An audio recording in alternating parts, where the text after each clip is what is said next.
Hey everyone, welcome back to Declassified. I'm Danielle and I'm a wedding and brand photographer based in St. Louis, Missouri in the good old Midwest. I share photography content and tips and tricks for beginner photographers. So if you're into that kind of thing, you come to the right spot. So subscribe or follow my channel on YouTube if you're watching on YouTube. But today we've got a special kind of episode. It's a little bit of a different kind of episode and I'm really excited for this. We're diving into wedding horror stories. This was actually requested by one of my followers a couple weeks back for a topic for me to cover. And so I made a Google form. I threw it up on my Instagram story so you guys could submit your own horror stories from weddings, and you guys did not disappoint. Let me tell you, I had so many submissions that I actually had to make this into a two-part series. So this is part one of me reacting to wedding horror stories. So without further ado, let's just dive right in. Very first wedding.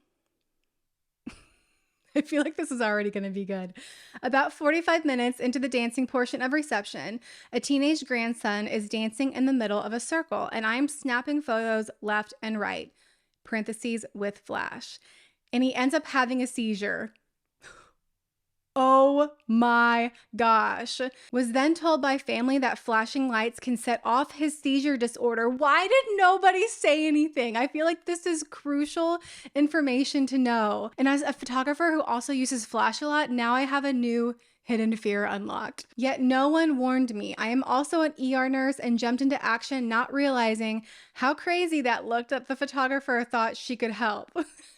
Can you imagine? They're probably like, this girl over here, she thinks she can help like with this guy's seizure. What is she thinking? Good for you for like springing into action though. Like I applaud you. After this, it's shocking that I still want to photograph weddings.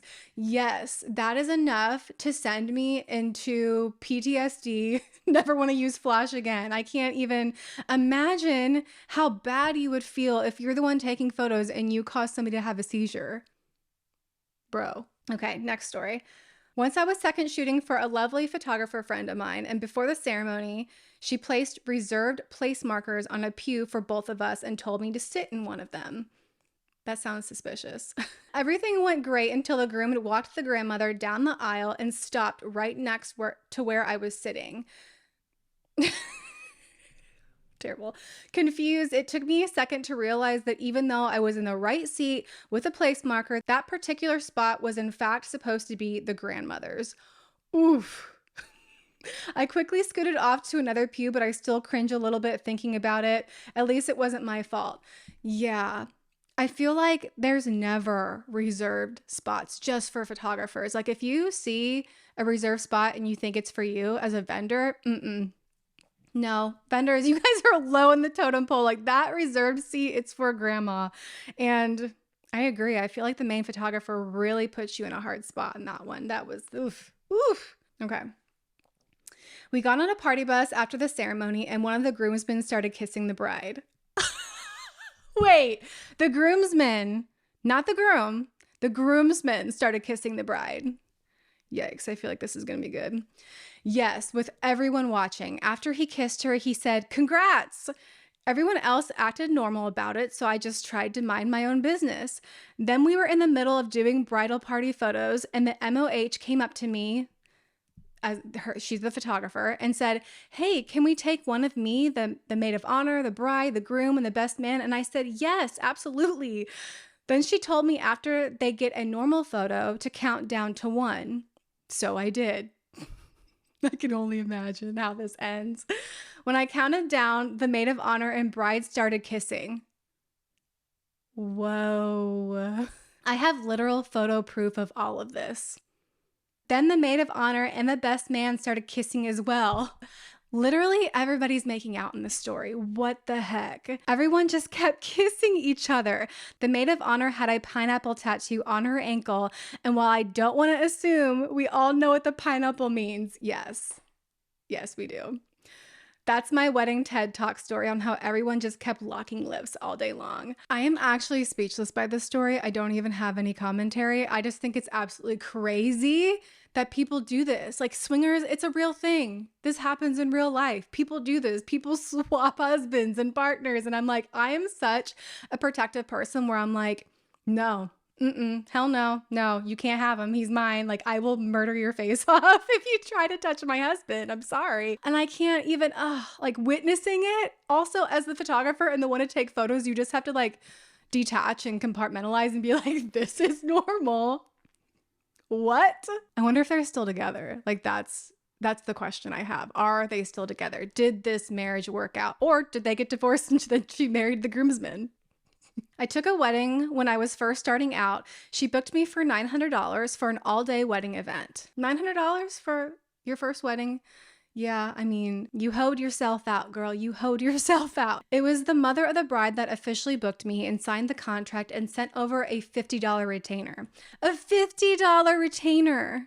No, guys, no. No, you should not. You should not. Let's be charging our worth. Let's be paid a good compensation as a deposit that's non-refundable because you are a business owner. You need to be protective. And I'm going to save you guys the rant of being paid ahead of time for events. But I feel like we're going to get into that. This doesn't sound good. There were so many newbie mistakes I made, but the biggest one was doing the service without being paid. What did I just say? You guys need to be paid before events. It protects you, and it also ensures that your client is committed to your services. I cannot stress this enough, and you never want to be having money conversations on a wedding day. It looks unprofessional. It'll put a bad taste in your client's mouth because it's their wedding day. Nobody wants to talk about money on their wedding day, and you just want to have all that buttoned up ahead of time. And, it just, like I said, it protects you. And then also, you don't have to worry about any payment issues, and you can just focus solely on the job at hand, which is you capturing the day in an artistic way, and you're not stressed out about money or being paid. When I arrived, there's barely any decor, so I offer for them to borrow what I had. Wait, you also have decor? What? I became a wedding decorator for part of it. Okay, now we're doing 2 jobs. But that's not the worst part. After the wedding, the mother of the bride still didn't pay me for over a year. I, of course, didn't send the photos, and they got divorced before they ever had the photos back. I learned a lot of things that wedding. Wow, wow, wow, wow. Good for you, though, for not sending the photos. And I feel like that's the benefit if you don't get paid, is that you have the photos still, and you can hold those photos hostage until you get compensated. But I guess it doesn't matter anymore because they got divorced, and now you just did all that work. You basically did 2 jobs for free. Lessons were learned. I had a mother of the bride in my chair and had asked the bride previously if she would also like a trial, just by how the bride had described her during her 2 different trials we did.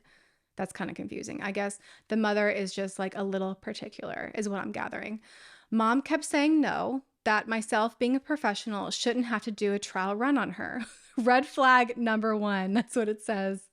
Yeah, I would agree. Red flag number 1. Morning of the wedding, she shows me her inspiration photo, and I will never forget it. It was Paris Hilton from like 2006, like circa The Simple Life. That's a look, guys. That's a look. I don't know if it's a cute look, but it's a look. I do the updo and nailed it. Her hair literally looked just like the hair in the photo. Her daughter, the bride, couldn't get over how perfect it was. Even the bride's happy. This woman looks at herself in the mirror and instantly starts crying and yells at me. She said she's never felt ugly. No. She said she's never felt uglier, and that I made her look like an old woman. This is why you need a trial. Be like, lady, come on. You denied your trial. You gave me a Paris Hilton photo from 2006. Like, what did you expect? You look like the photo. The bride's happy. Even your daughter is happy. So I covered up the face on her Google image printout and asked her, did you want her face or her hair? I'm dead. I'm dead because I gave you exactly the style. Girl, the ball's on you to say that to your client. I love you. Whoever you are, I love you. She kept it in, but she didn't pay me. You know what? Fine. This story is payment enough. This is the best story. But you know what? This is why you can't let your clients tell you how to do your job. It's like if somebody denies a trial, you have to be like, this could go drastically wrong. Like, you could hate it. You could be crying and we could be at odds. Oh my gosh. I love that story so much. Okay. Have you seen the movie 27 Dresses? Because that's my life. I'm a serial bridesmaid and wedding guest. Okay, this is a 2-in-1. Story number 1.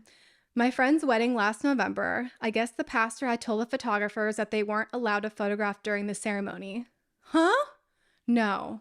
No, I feel like I would do it anyways, which is stupid because you want the pictures of the ceremony. Yeah, I agree. Anyway, of course, the photographers said F that and took pictures anyway. Yes. Yes, this is exactly what I would do. Like, if somebody was like, no, you can't take photos of the ceremony, I'd be like, bitch, watch me. In the middle of the pastor reading a verse right before the vows, he snapped, red-faced, and pointed at the photographer. I told you not to take pictures. This is a house of the Lord and you are being disrespectful. Get out. Oh my gosh. I would be mortified. Luckily, my friend, the bride, has a very good sense of humor. But for someone who is very particular about how things are done, a screaming pastor during the ceremony could ruin your big day. Holy crap. This is also my worst nightmare. Like, new fear unlocked. Like, if somebody told me I couldn't take pictures of a ceremony, I would do it anyways. Like, truth be told, I've had people tell me that I can't use flash during a ceremony. And I've turned it on during the first kiss just to get that one snap, and it's like, oh, sorry, I didn't mean to. And it's like, I meant to, because I know nobody's gonna yell at me. But in this case, somebody legit yelled at this photographer. Like, I would be mortified. But you know what? At the end of the day, they got those photos for their client, and I applaud them. And it's like, I would do anything for my clients. Like, I have yelled at people before to get out of my shots for my clients, and it's like, I would do this too, even if the pastor yelled at me. Okay, story number 2. My friend was hell-bent on getting married at 19. Oof. They had been dating less than a year, but no ring, no sex. Guys, don't get married just to have sex. Like, that's not a good reason. She told me she wanted to have sex without feeling guilty, and being married was the only way to do that. No. So two 19-year-olds plan a wedding. The ceremony was in this adorable stone chapel in the middle of October. No heating, windows not sealed, and it was negative 10 degrees Celsius that day. What is negative 10 degrees Celsius? I don't even know. I'm American. What do you want from me? Negative 23 degrees. That's freezing. That's cold. Whatever. It was a short ceremony. The reception will be better. Except it wasn't. The writing in these is just like, you guys are awesome. The reception was in an old dance hall building. Huge vaulted ceilings, everything made of wood, and giant uninsulated windows every 2 feet across every wall. It was freezing in all caps. I wore my parka the entire time. It wasn't open bar. Drinks were about $7 a piece, and the dinner, oh God, the dinner. My boyfriend and I still joke about it. When we got to the venue, someone walked up and said, "Everyone get seated. The pizza will be here soon." Oh no. My boyfriend and I chuckled at each other because really, delivery pizza, no one would do that, but they did. We ate pizza in our nice dresses, which didn't matter because we had our coats on anyway. It was single-handedly the most poorly planned and executed wedding I have ever been to. Yeah, yikes. This is what happens when you don't hire professional planners. I feel like it's just random people trying to plan these huge extravagant events, and sometimes it just really does not hit. But hey, like, there's also nothing wrong with doing something small and doing like a little pizza party, but you have to have the right vibe for it. Like, you can't be in this like beautiful vaulted ceiling place that's like very upscale and like be serving pizza. That doesn't really match, right? Okay, next story. Well, here's my story. I'm a wedding photographer, fairly high end in the Connecticut area. I do a lot of weddings for people that are, let's say, well off. Good for you, girl. Good for you. 2 years ago, spring wedding, ceremony in a church. Okay, we're setting the stage. Fairly large group. Bride and groom is in their late 20s. Best man is groom's uncle in his 40s or 50s. The ceremony starts without a hitch. Bride is all done up in an expensive white gown, makeup, the usual, and she looks nervous as all hell. Just normal. It's a wedding day, right? I try to get the photos where she looks happy, but she is not giving me much to work with at all. Halfway through the ceremony, she starts to sway slightly. They get into the vows and she starts into hers. She's not 3 words in and she loses her breakfast all over the groom and herself. Oh boy. A commotion stirs, of course, as the bridal party try to rush to her aid and she starts sobbing. Oh no. I, of course, stopped taking photos at this point. As you do. I feel like that's a good time to stop taking photos. and started really listening to what was going on. I figured she was sobbing about ruining her wedding, but no. Through her wailing, she admits she didn't puke because she was drunk or nervous. It was morning sickness. Plot twist. She continues wailing as the groom repeatedly points out that they haven't slept together yet. What? Could this conversation not happen at the altar? I feel like they're still at the altar. As another wave of vomit comes out, the groom asks whose baby it is. Oh my gosh. This is like from a TV show. Is this real? And she just gives a long, guilty stare at the uncle. The uncle? The uncle. Wow. The groom turns to the uncle and without missing a beat, socks him right in the face. The uncle goes down. Chaos ensues. Holy cow. I can't even. I have no words for this. I feel like they're all still sitting at the altar while their guests are just watching in horror. I'm like, what are the guests doing at this point while all this happens? Could you not walk away and have this conversation in private? You know what? I feel great for the groom though. He found out in the nick of time. He dodged that bullet so quickly. Poor guy. Poor guy. This is awful. Okay, I saved the best story for last. All of these have been anonymous so far. I don't know anybody who has written any of these in, but I do know this one in particular because she was my bride and she asked if she could write in this story, and I had completely forgotten about this story and that I actually have one of my own wedding horror stories, but maybe I just blocked it out because it is kind of crazy. So let's just get into it. Where do I even start? She says in parentheses, everything in the story is alleged. The DJ has denied everything, and the DJ company in question refunded almost all of our money, including the tip. We love that. We love to see that. The day started as any other wedding day has, with blissful happiness and excitement. I love how she starts this. We were all getting ready in our respective rooms located on the venue premises.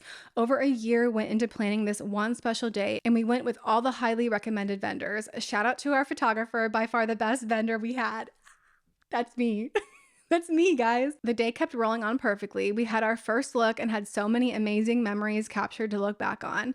The time finally came to get ready for the ceremony to start. I said goodbye to my husband as he headed towards the ceremony area. I went ahead and met up with my dad, and we sat in his SUV to hide from all the guests as everyone began filtering into the seating area.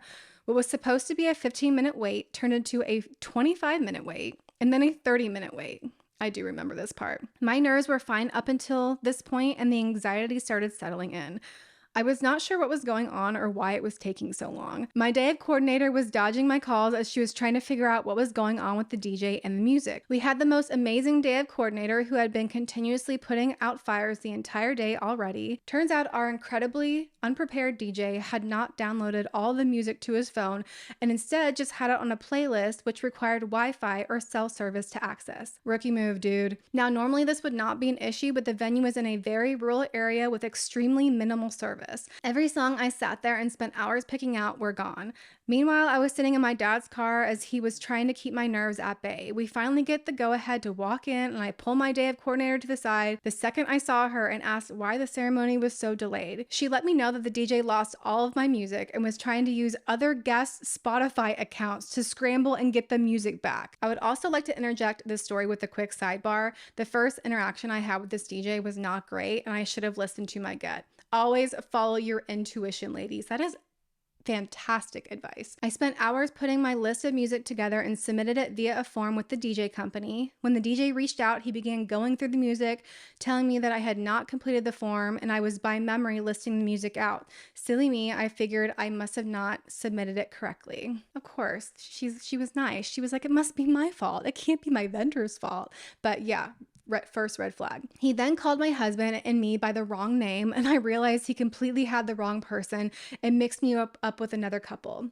So he then pulled up my information and we got back on track. I convinced myself that mistakes happen, and I'm sure they have a ton of couples they deal with. It happens. Back to the story. I'm now walking down the aisle to some random instrumental music I had not heard of. Again, it is what it is because all that matters is that we are surrounded by everyone we love and adore.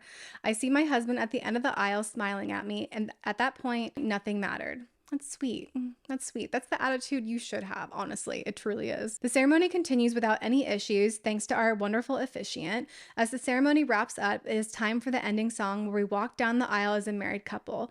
What song comes on, may you ask? I Got a Feeling by Black Eyed Peas. No. This is not what I had picked out in any way, shape, or form. This song is now ingrained in my mind and every fiber of my being. No, this is terrible. I had several people ask me if that was the actual song I had picked. Oh gosh, people actually were like, say what? I almost made an announcement during the ceremony that we did not, in fact, select that to be the first song we walked out to as a married couple. The gift kept on giving because he played it again when the wedding party was being introduced during the reception and we walked back in as a married couple. This DJ deserves to be fired. Fast forward to after dinner when the music was supposed to play all night, it kept getting interrupted and our DJ was nowhere in sight. He's just gone. His behavior became very strange and he kept disappearing to the restroom. Oh gosh. I can only imagine. I will be honest, I was so caught up talking with everyone that we did not notice this as we were not dancing. The day of coordinator would have to track him down and let him know the music stopped every other song. Once again, my husband and I had zero idea any of this was happening.